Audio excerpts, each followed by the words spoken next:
Welcome to a very special Bad Influence. The whole show this week is being transmitted in surround sound. And we'll take a look at a new game that uses surround sound to really immerse you in the action.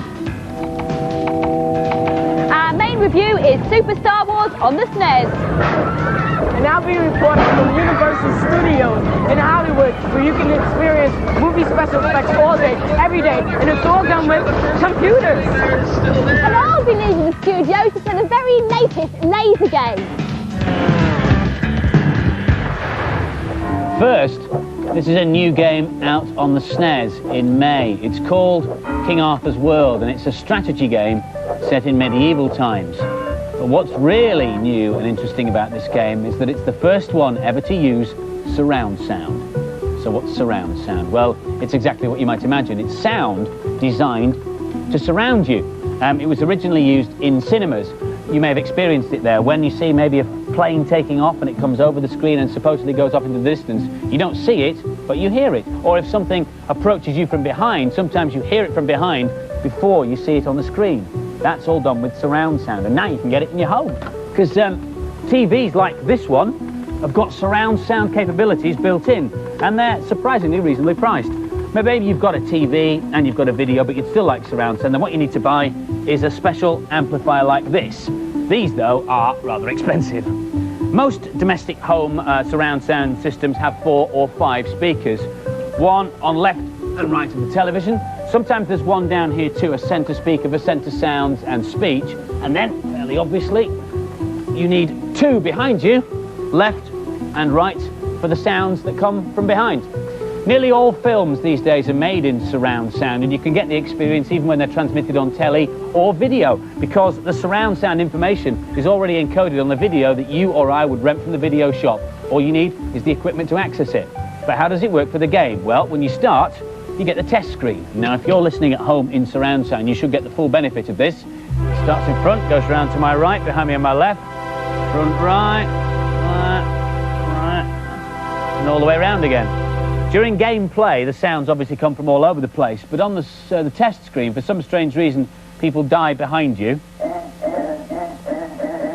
and sword clashes happen in front of you, and thunder happens all over the place. But what's the game like? Well, the programmers say it's really difficult. It should take expert game players a year to finish this, so I'll probably be finishing it around about my 65th birthday. It's kind of a medieval version of Lemmings. You're in charge of King Arthur and his court of loyal followers, setting out on a crusade to rid the world of tyrants. Like Lemmings, there are different characters with different skills. Here it's archers, swordsmen, engineers and foot soldiers. And there are some horrible traps waiting for you, from spike-filled pits to cauldrons of boiling oil. There's also a cloud world ruled by a dark wizard and filled with giant snails. Watch out, the wizard will turn you into a zombie. If you're not one already, that is, after this campaign. It's exhausting stuff. There are 23 very challenging levels, but there's no time limit. The game continues to run as long as King Arthur is alive, so you're well advised to keep him to the side and out of the fray. Good luck, and God save the king. Our main review this week would sound fantastic in surround sound. I'm afraid we've only got the game in boring old stereo. It's the Super Star Wars on the SNES.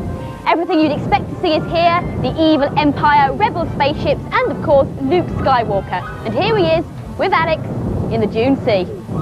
This is an amazing game. It's a 3D shoot-'em-up and platform game in one. It's got everything you need. This is the land speeder level. It's one of my favourite levels. What you've got to do is kill the Jawas that come out from that sandcrawler in the distance. On the land speeder, you can turn around 360 degrees on the screen. It's excellent. You use the jet fuel to blast around the level. Those green monsters are really annoying. All the levels on this game are really challenging, but I think this one's my favourite. I think I'd buy this game. It's a bit expensive, but it's worth it. There's loads of levels and loads of characters too. This is smooth with beautiful graphics. I think it's perfect. It's the best shoot-'em-up I've ever seen. I'd pay £60 for this. I don't say that about many games. The graphics are stunning and the sound's really good. And so the final scores for Super Star Wars. The boys gave it 5 out of 5, and the girls gave it maximum points too, 5 out of 5 from them. I am afraid that Namrud is unable to be with us today, so I've stepped in at the very last moment. It's all right, Slimy Furtlers, it's me, really, in disguise. This is a secret Sonic 2 cheat, straight from Japan, and no one must know that I've told you. Oh, and by the way, this isn't Spiky, it's Spiky 2. So, the first ever cheat for Sonic 2 on the Mega Drive. First, go to the options screen and select sounds in this order for about 15 seconds each. 19, 65, 09, 17. Then, start the game. When Sonic appears and waggles his finger, quickly hit A and start together to get the level select screen. Hey! There you go, Spiky. Wing Fortress. Oh, what a giveaway. Put that back. Who was that masked man? We've just heard, by the way, that the release date for Super Star Wars has been postponed until May, but it's obviously one worth looking out for. Last week, you may remember, we reviewed Streets of Rage 2 and told you the price was $39.99. Something we were told by Sega was correct. We've had lots of calls from people saying they've paid $44.99 for the game. We checked this with Sega and they said, in fact, that is the correct price. Sega say they're sorry, but they're not as sorry as all the people who paid £5 more than they had expected, eh?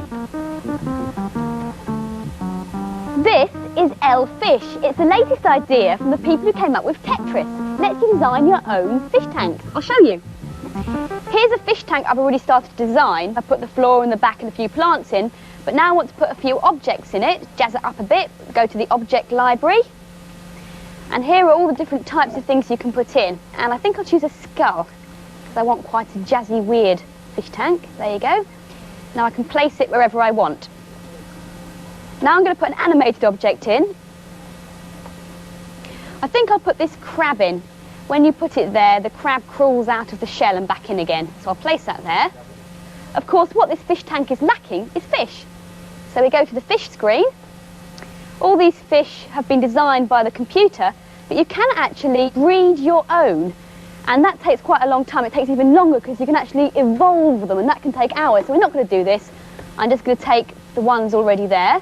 I've asked for one of each, and now we can view it.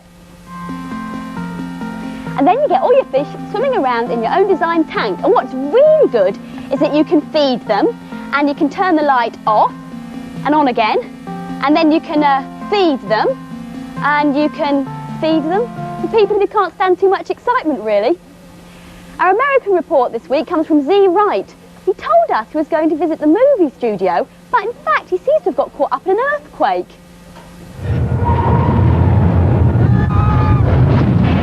Ever get a chance to go and watch a real-life movie being made?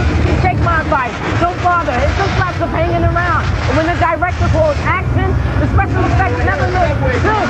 Nowadays, it's all done with camera angles and editing. Now, if you ever get a chance to come here... This is Universal Studios tour here in Hollywood. It's a spectacular look behind the scenes of the world's largest film and television studios. Tram ride tour of the backlot takes you past famous movie sets, and you'll experience everything from flash floods to collapsing bridges. And of course, it's all done with computers. Even King Kong himself is a 10-meter tall robot.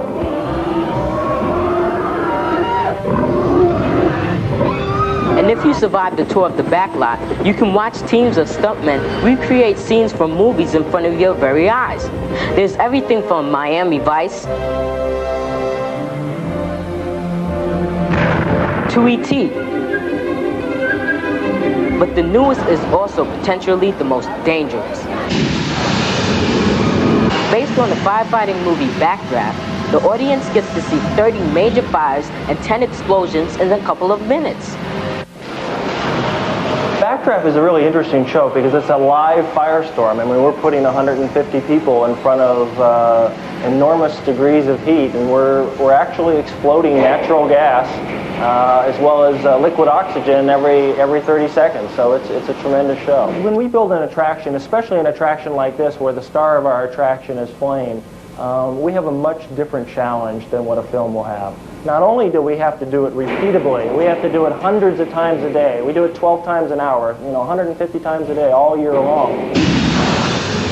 In order to have any control over the fire, we had to rely on computers to really do everything, from the moment the gas arrives at the building, all the way through the system, through the valves, through the burners, through the igniters. The computers control it step by step by step.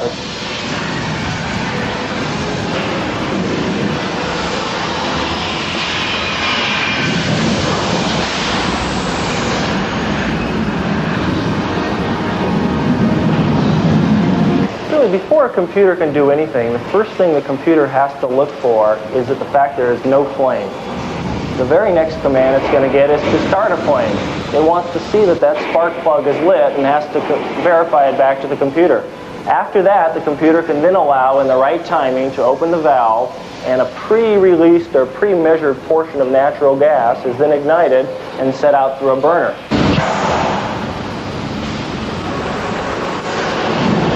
All the while this is going on, we are sensing temperature in the attic, along the ceiling, at the audience level, throughout the show.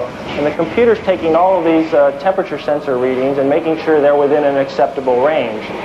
In addition to temperature, we're looking at oxygen levels, whether we have too much oxygen or not enough oxygen.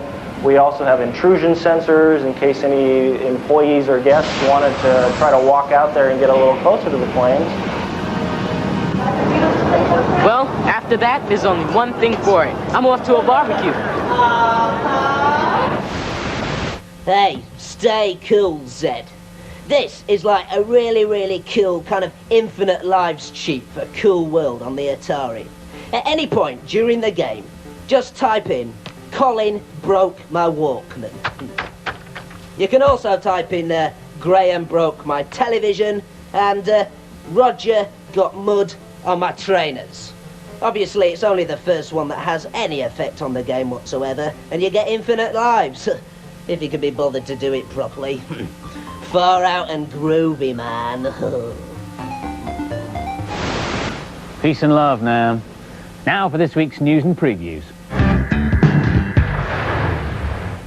One of the most playable and addictive games we've come across recently for the SNES is this puzzle game called Equinox, sequel to the NES game Solstice. You play a cute little hero who has to rid his world from evil. You have to navigate your way through the maze of deadly dungeons which underlie the 7 kingdoms of creation. The second issue of Bad Influence magazine has just hit the newsstands, packed full of news, views, reviews, and behind-the-scenes stories. All that and more for just $1.95. A quirky new game due out on the Game Boy features a chicken called Alfred, who has to save all the world's eggs from Wild World, where they're being hoarded by a baddie. Due out on the Game Boy in May, the Amiga in July, and the SNES in October.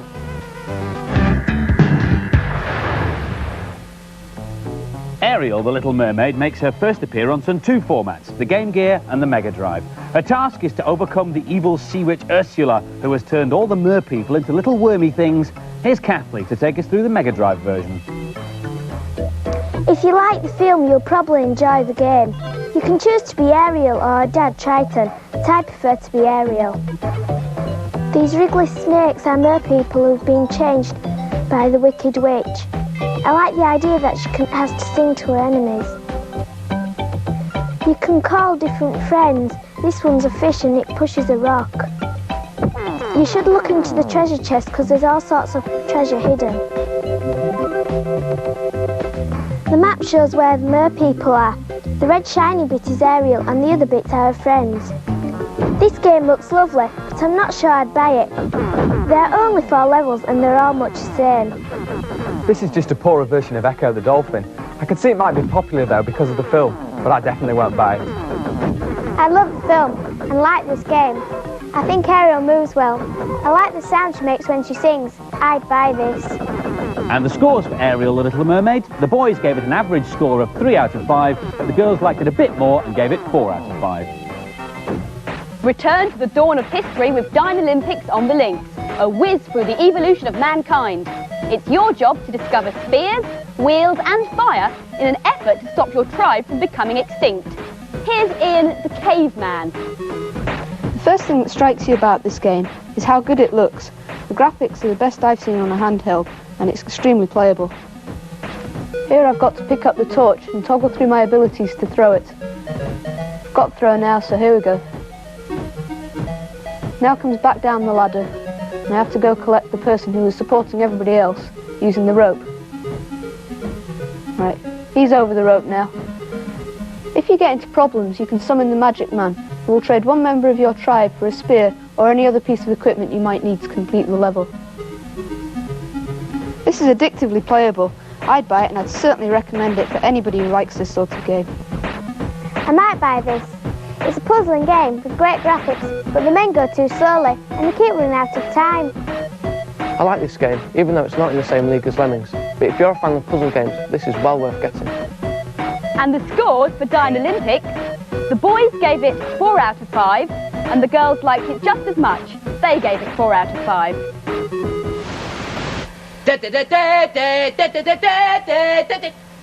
Right, Techie Furtless, this is a TAEC for UN Squadron on the SNES. Now, a TAEC is a backwards cheat. It makes the game harder.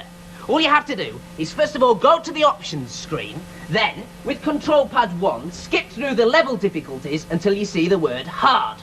Then, with control pad 2, hold down A and X together. Then back to control pad 1, scrolling through until you see the word gamer. You'll now be on a mega difficult level of the sort that only a complete expert of my calibre can get through. Up, up, and away! Andy? Violet? What's going on? Where is everybody?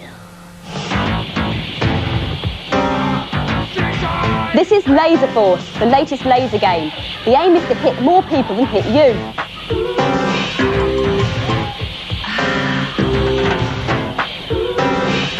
It's so dark in here that we've had to use special cameras, which is why the pictures look a bit grainy.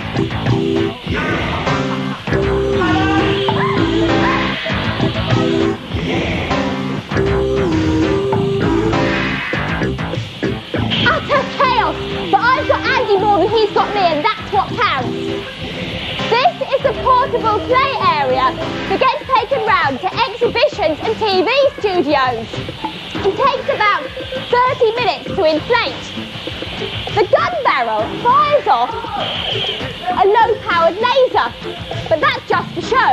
What you can't see is that it also fires out an infrared beam that comes from here, and that's like what you use on your telly remote control.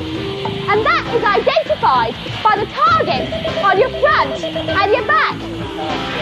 I think Andy's just hit me. I'm going to get my revenge later on. But I can't hit him back straight away, because when I've been told by the electronic voice that I've just been hit, it disables my gun for 4 seconds.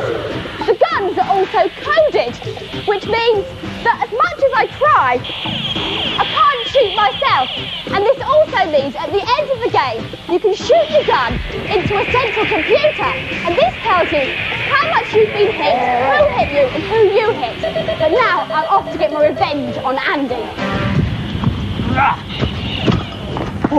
Last week's competition prize was a Super Mario paint and a SNES, and the competition question was, who painted the Mona Lisa? It wasn't Namrud, it was some Italian bloke called Leonardo da Vinci. Absolutely right, and we had over 8,000 entries. Thank you if you wrote in. But our random winner selection system has come up with James Lamb, age 9, from Whitecross in Hereford. Well done, James. Gotcha. This week's competition prize is a Minister and a Mega Drive, which Violet's got. No, I haven't. You had it last. Anyway, the question is, what does the word laser stand for? Send answer with a sealed down envelope or a postcard to the usual address by next Monday. Sure you had it? No, I'm sure you had it. Is this what you were looking for? Ow! Sort him out, will you? Join us next week for the last of the present series when we review some of the stuff that's going to be available over the summer. See you then. Bye-bye. See ya! Eat laser, Johnny Hacker!